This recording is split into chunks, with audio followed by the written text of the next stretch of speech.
Salut les permapotes, on se retrouve aujourd'hui dans la région de Neufchâteau, chez Madame Bréverie, donc dans un jardin forêt qui a été planté il y a 6 ans.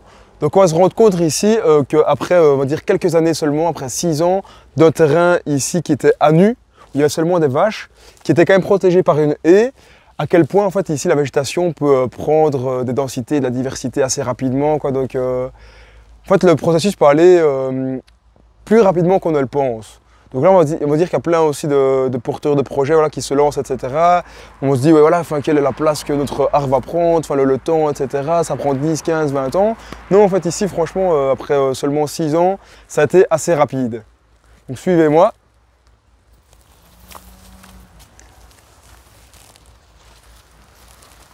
On peut déjà voir ici donc, la densité des végétaux. Toutes les espèces également différentes. Donc là aussi des espèces qui poussent spontanément, comme du noisetier, il y a eu du bouleau, etc. qu'on a un petit peu partout. Enfin dans la haie plus de l'aubépine, pardon.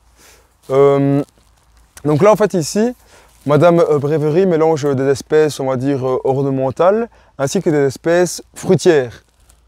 Donc il y a plus de tout ce qui pousse spontanément, quoi. Donc ici, elle a installé une mare. Donc on a encore une zone ici biologiquement intéressante, donc qui attire des grenouilles, des tritons, donc là des espèces aussi aquatiques comme des nénuphars, de l'iris des marais.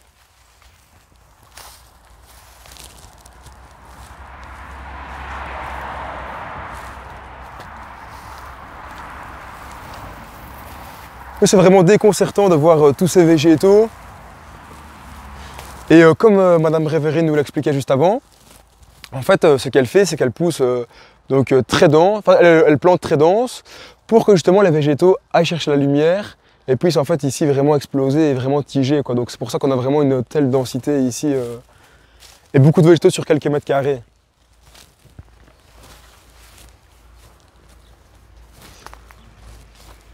Nous avons un pêcher juste ici. Donc on va voir ces petites pêches qui sont en formation. Donc, elles ne sont pas encore mûres. Voilà 2 pruniers, les fruits ne sont pas encore mûrs. Pas mal de noisetiers encore dans cette zone. De l'aubépine également. Du laurier. Qui a une forme plutôt libre. On le retrouve généralement en haie. Ici, voilà, il prend une forme plutôt buissonnante.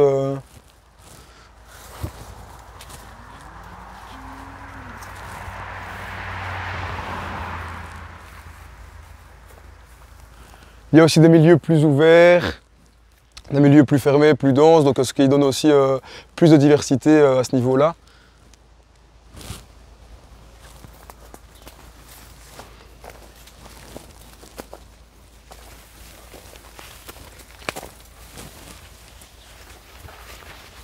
Un catalpa qui pousse à côté du laurier. Des petits bosquets de framboisiers.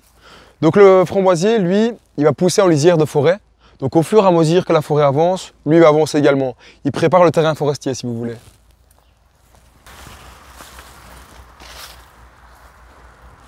C'est une zone où il y a pas mal de petits fruits, avec des groseilliers, des cassissiers.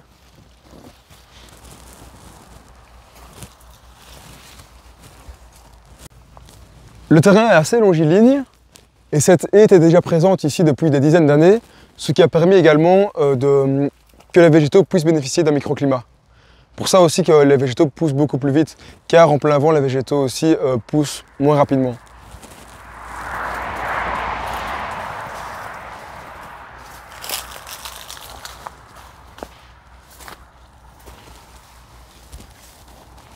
On peut voir clairement dans ce milieu plus fermé que les végétaux tige pour aller chercher la lumière. Il n'y a aucune feuille ici sur la strate plus basse. Donc sur 1,50 m, 2 m, il n'y a pas de feuille.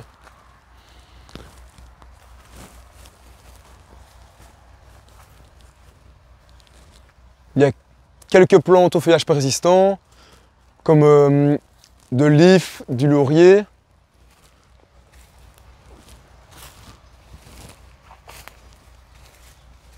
Encore un prunier qui se trouve là. Ah non, un poirier, pardon. Un poirier. Et un cognacier.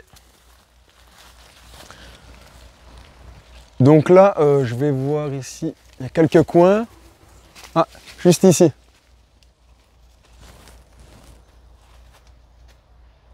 Donc ils ne sont pas mûrs également. Donc c'est génial parce que c'est vrai que celui-ci n'a aucune trace de maladie cryptogamique. Chez moi, il a plein de petites taches, mais ici, franchement, il se porte super bien. Il produit, il n'y a vraiment aucun souci.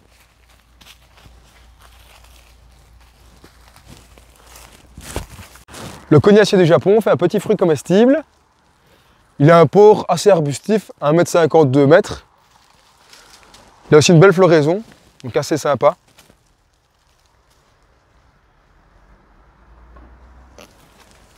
Dans les grands arbres, il y a aussi du chêne.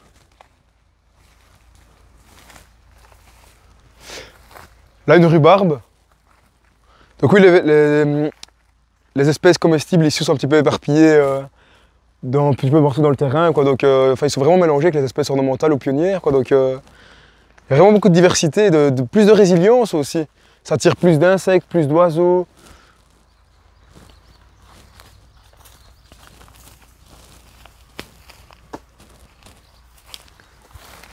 Pas mal de fleurs différentes, de différentes couleurs. Donc ça qui est intéressant, c'est que le jardin ici est à la fois productif, en même temps, on va dire c'est un jardin de plaisance, et il est magnifique, c'est ça aussi qu'il faut se dire. Donc ça combine plusieurs éléments entre eux.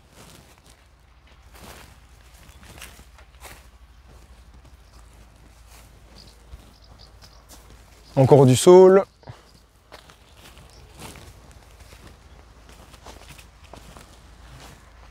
Un grand noisetier, des jeunes chênes.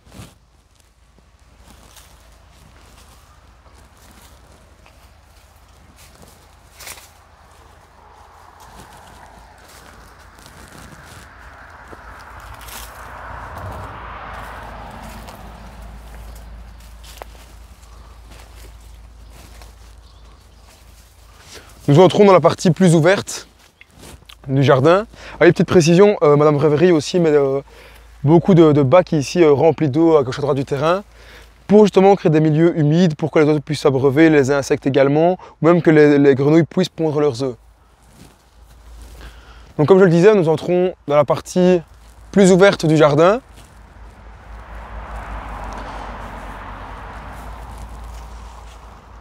Un pommier. Un cerisier. Il y a un camérisier, donc également appelé baie de mai. Donc c'est la petite myrtille ici un peu plus allongée. L'arbuste est très rustique. Et ici il se plaît vraiment bien, ça se voit qu'il fait une belle croissance. Et franchement, avoir de cette taille, c'est déjà un beau spécimen. Il y a un cerisier. Donc dans l'espace plus ouvert, donc la petite clairière que vous voyez ici, c'est le potager de Madame Brévery ici, les végétaux, donc les plantes annuelles qui ont beaucoup de lumière, peuvent profiter ici donc de la protection grâce aux arbres et de la lumière de la clairière qui a été créée. Enfin, en fait, le soleil pénètre bien dans la clairière ici. Donc là, pareil, encore une petite zone humide, encore un bac avec de l'eau. Un pommier ornemental.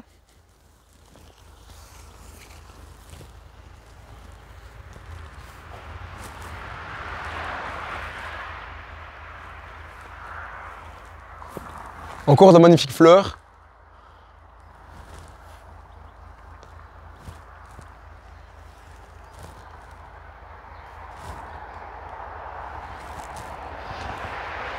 Il y a un néflier. Donc le néflier qui porte les nèfles, c'est un fruit qui se mange après la première gelée, donc blé, bien mûr, sinon il est astringent. Il a un petit peu le goût de compote si on veut, donc c'est très bon. Ah oui, c'est magnifique. Les fleurs ici en dessous du noyer.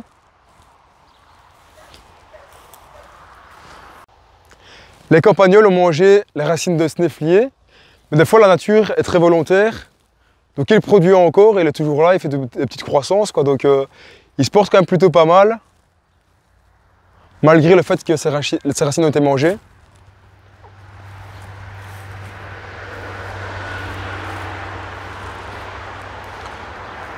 Une future zone du potager, donc qui a été paillée pour préparer le terrain.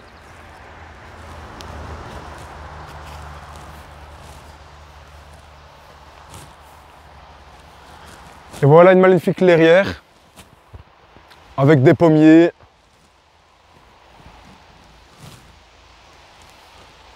quelques bouleaux, un tulipier, un cornoiller mâle,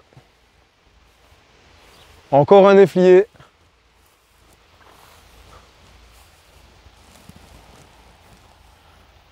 donc les divers milieux permettent ici aux différents insectes, oiseaux, etc. de s'installer, quoi. Donc c'est vraiment magnifique. On peut voir différentes strates. Ici des framboisiers, une aronie, qui est un petit arbuste qui produit des fruits un petit peu pourpres comme ceci, donc qui est considéré comme super aliment, au même titre que la baie de goji ou les baies d'argousier, car très riche en antioxydants et en vitamines. Ici, un pommier. Donc sur différents niveaux, on peut voir que le soleil peut pénétrer vraiment dans chaque strate et le tout sera productif à chaque niveau. Voici donc le travail réalisé après 6 ans de Madame Brévéry. Donc on peut voir que le processus peut vraiment être accéléré. Donc le climax de l'Europe qui est la forêt. En fait, il y a d'abord une succession écologique qui va se créer pour vraiment atteindre le stade de la forêt. Donc d'abord il y a des hautes herbes, des ronces, des arbustes pionniers et ainsi de suite. Et donc là, c'est vrai que ça peut prendre un certain temps avant vraiment d'atteindre un milieu plus boisé. Et ici, donc vraiment, grâce, on va dire, au travail de Madame Brévéry, donc vraiment de densifier, diversifier le plus possible et de plein de choses différentes, en fait, on a vraiment accéléré le processus. Donc là, après 6 ans, de voir ce milieu boisé, productif, c'est vraiment inspirant et il faut vraiment planter, planter, planter. À bientôt les permapotes!